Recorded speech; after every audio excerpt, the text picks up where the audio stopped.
Senhoras e senhores, eu não sei se vocês amam tanto esse esporte que nem eu, mas se vocês não amam, passaram a amar depois de hoje, né? Eu espero pelo menos. Porque Paris Saint-Germain e Bayern de Munique fizeram não só o jogo da Champions, não só o jogo do ano, talvez o jogo dos últimos 5, 6 anos, talvez o jogo da década da UEFA Champions League. Fala galera, beleza? Tudo bem com vocês? Partindo aqui para começar mais um vídeo aqui no canal, aqui a gente fala de Barcelona e futebol no geral. O canal é relativamente novo, mas enfim, se você não me conhece, já deixa seu like, se inscreve e ativa o sininho para você não perder nada do Barça, as principais notícias, os pós-jogos do Barça e também muita coisa sobre o futebol europeu. Enfim, partindo aqui para falar desse jogaço, desse jogo totalmente absurdo e quase que irreal entre Bayern de Munique e Paris Saint-Germain. Sobre o que veio antes do jogo, né? As expectativas. Eu já esperava que fosse um jogo, e eu inclusive fiz vídeo aqui no canal falando que ia ser um jogo de ocupação de espaço o tempo inteiro, de pressão e contra-pressão o tempo inteiro. Aqui é a famosa contra-pressão, que você perde a bola para poder morder o seu adversário ainda mais em cima no campo de ataque. Coisa que o PSG faz, né? A saída do PSG é para a linha lateral.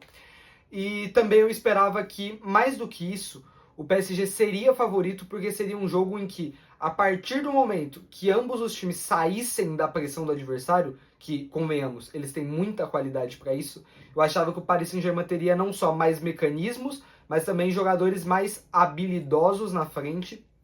Claro que o Bayern também tem Olise e Harry Kane e Luiz Dias, mas eu acho que para um jogo de velocidade, de transição, um ataque com Dembélé, Kvaratskhelia e Doué, funciona melhor para você poder golpear o adversário em velocidade. E aconteceu isso, né? Claro que o jogo não foi só isso, não foi só transição. E, primeiro, no jogo, eu me surpreendi com a postura do Bayern de Munique. Porque o Bayern entrou no jogo tranquilo. O Bayern entrou no jogo para ser protagonista do confronto. Eu esperava que, claro, que o meio-campo fosse muito disputado por ambos os times, mas que o PSG levasse uma vantagem no meio-campo por ter Vitinha, por ter João Neves e por jogar o primeiro jogo no Parque dos Príncipes. Né? É natural que você espere que o time da casa tenha mais posse de bola, ainda mais sendo o Paris Saint-Germain do Luiz Henrique. Acontece que o Bayern entrou para fazer o seu jogo, entrou para jogar tranquilo, calmo e dar um pouquinho mais de pausa do que o Paris Saint-Germain. Uma coisa interessante que aconteceu, que quando o PSG tinha a bola, o Vitinha era anulado pelo Kimmich. E quando o Bayern tinha a bola, a função do Vitinha era anular o Kimmich. Então foi um duelo muito legal entre esses dois, que apareceram muito bem. Eu acho que o Kimmich conseguiu dar um pouquinho mais de pausa para o Bayern, o Vitinha não tanto, mas o Vitinha também foi muito bem, estilingando bolas na frente para o Paris Saint-Germain. Falando de como o jogo se desenrolou a partir do começo, enfim.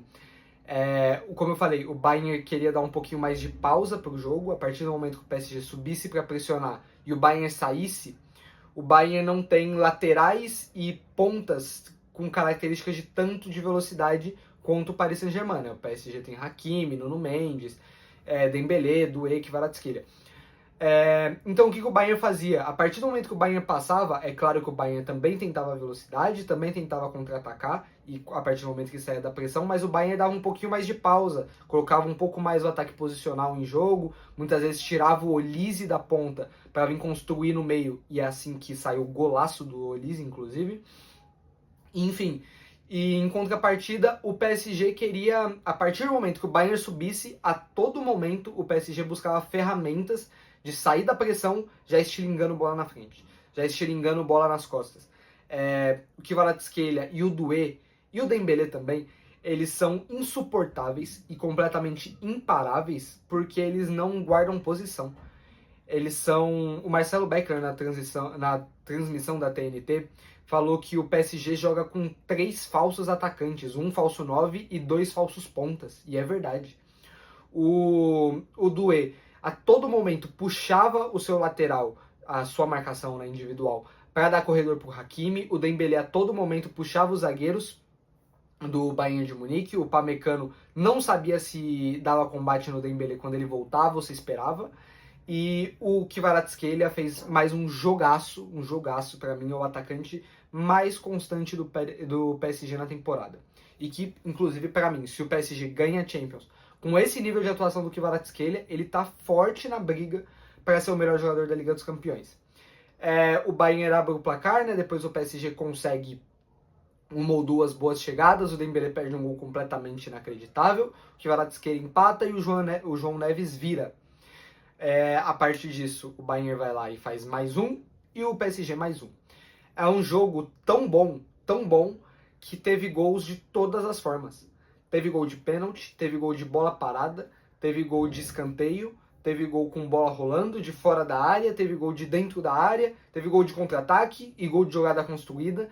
Então, assim, foi um jogo completamente sensacional. Detalhe tático também, que eu acho que favoreceu o Bayern de Munique no jogo. O Harry Kane, a gente sabe que o Kane não é um 9 fixo, o Harry Kane vem, muitas vezes joga de volante, joga de meia, joga de falso 9 e joga de 9, né? É um coringa em campo. Mas eu acho que o Harry Kane teve muita liberdade para construir, para ajudar o Bayern na construção ofensiva.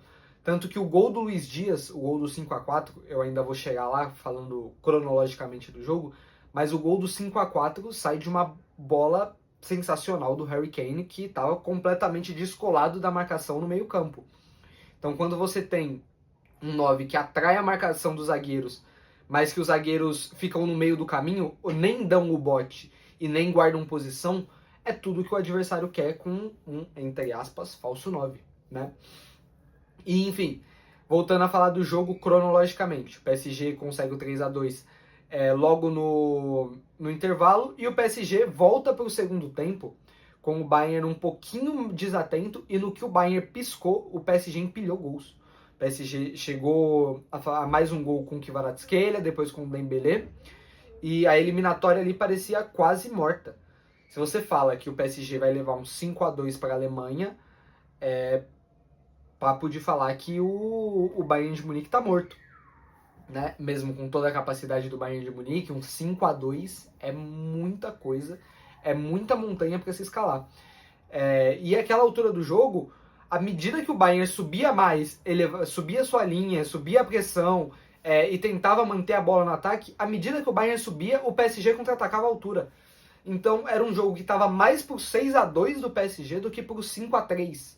Né? Aí o Bayern tem uma faltinha na entrada da área, o Kimmich cobra, desvia no Upamecano e sai o 5-3 do Bayern. E a partir daí o jogo muda, porque o Bayern ganha força, ganha ritmo para pressionar e tirar bolas do PSG. E não só para tirar bolas do PSG, mas ritmo para jogar. A partir do momento que o Bayern sente o cheiro do sangue do 5-3 e da possibilidade de diminuir o prejuízo para a Alemanha, o Bayern passa a ter mais controle do jogo e diminui a quantidade de transições do PSG. Porque se você tem a bola no ataque e se você não perde a bola contra um time que transiciona tão bem contra como o Paris Saint-Germain, você evita as transições. Né? Tudo que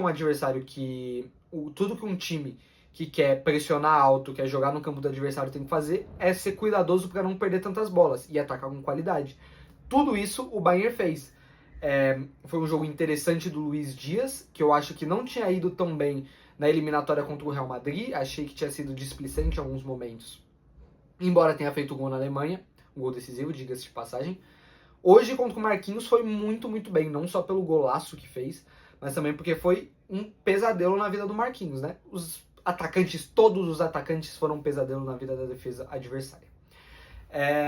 A partir do momento que eu falei que o Bayern sente o cheiro do sangue, o Bayern continua e ataca, e o PSG não consegue sair, porque se o Vitinha não toca tanto na bola, porque tá marcado pelo Kimmich, e se o Bayern tem a bola e não perde no ataque, é muito difícil pro PSG contra-atacar e é muito difícil pro PSG ter controle. Assim, o Bayern conseguiu chegar ao gol com o Luiz Dias, já deu o detalhe do gol, né? O lançamento do Harry Kane, um domínio fantástico do Luiz Dias, que deixa o Marquinhos sem pai nem mãe e faz o 5-4. E, cara, a partir dali, 70 e tantos minutos, um 5-4 no placar, qualquer coisa que acontecesse seria absolutamente lucro para ambos os times e para o futebol. O PSG tem mais uma boa chegada. Eu só não me lembro com quem, cara. Uma bola batida na forquilha, num passe que o Vitinha quebra num contra-ataque. A finalização veio de perna esquerda na forquilha, eu não vou me lembrar quem foi, peço perdão. Mas, e tô sem colinha aqui do meu lado, então Não vou lembrar mesmo, mas o PSG ainda tem uma boa chance, o Bayern continua em cima e o Bayern teve chance de empatar o jogo. O jogo foi tão bom que o árbitro deu 4 minutos de vantagem, o jogo estava 5-4 e na última bola do jogo teve jogador do PSG tirando bola em cima da linha. Então assim, foi um 5-4 que teve chance de ser 6-4 para o Paris Saint-Germain e teve chance de ser 5-5.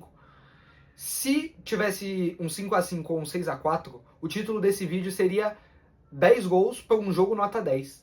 Não teve 10 gols, então quebrou meu título. Mas não tem problema, porque o jogo continua sendo nota 10. Foi 9 gols para um jogo nota 10. Então é isso, gente. Sensacional o jogo. Fantástico. Aula de pressão e contra-pressão. Aula de transição. Aula de saída de pressão. E não só isso, cara. Aula também de jogo posicional.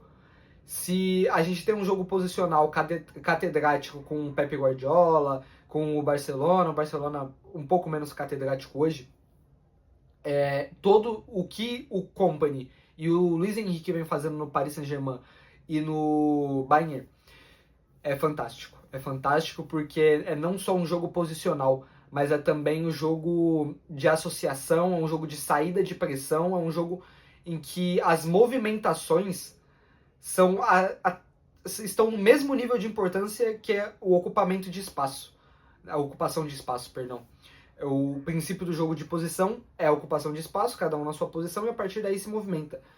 O jogo do Luis Henrique e do Kompany são as movimentações no mesmo patamar de importância que as posições. Né? Então, assim, um jogo fantástico, fantástico, fantástico.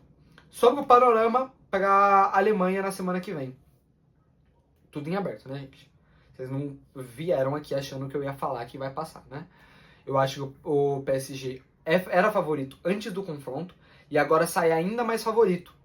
Por quê? Porque tem uma vantagem, tem um gol de vantagem que, sinceramente, um jogo que foi 5-4, um gol pra cá e um gol pra lá é muito pouco. Mas o PSG mostrou nesse jogo que o Bayern vai ter que ter protagonismo dentro da sua casa e se o Bayern quiser jogar no campo do PSG, quiser pressionar alto e quiser ter sequência de ataques jogando com a linha alta, o PSG não tem problema nenhum com isso. Porque eu acho muito difícil que o Bayern consiga atacar o PSG sem deixar espaço, sem ser atacado e sem sofrer gols em transição. Então eu acho que o Bayern pode sofrer de um cobertor curto na Alemanha. Se vai ser o suficiente para o Bayern ser eliminado, esse cobertor curto, eu já não sei. Mas eu acho que o PSG chegou como favorito na eliminatória,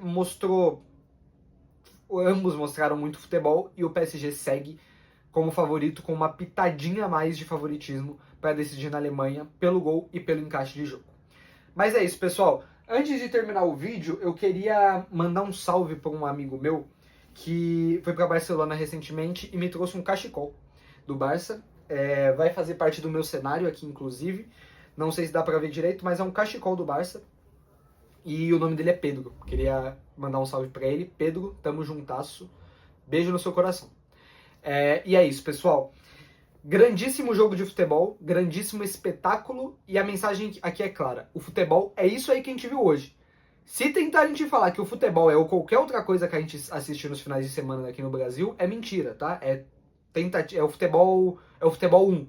Isso que a gente vê é o futebol 2. Tá? Mas brincadeiras à parte, foi um grandíssimo jogo. É isso, pessoal. Espero que vocês tenham gostado. Se vocês gostaram, já deixa nos comentários a sua opinião sobre o jogo e a sua opinião sobre a volta das semifinais da Liga dos Campeões. E é isso. Jogaço e felicidade para quem gosta de futebol. Valeu.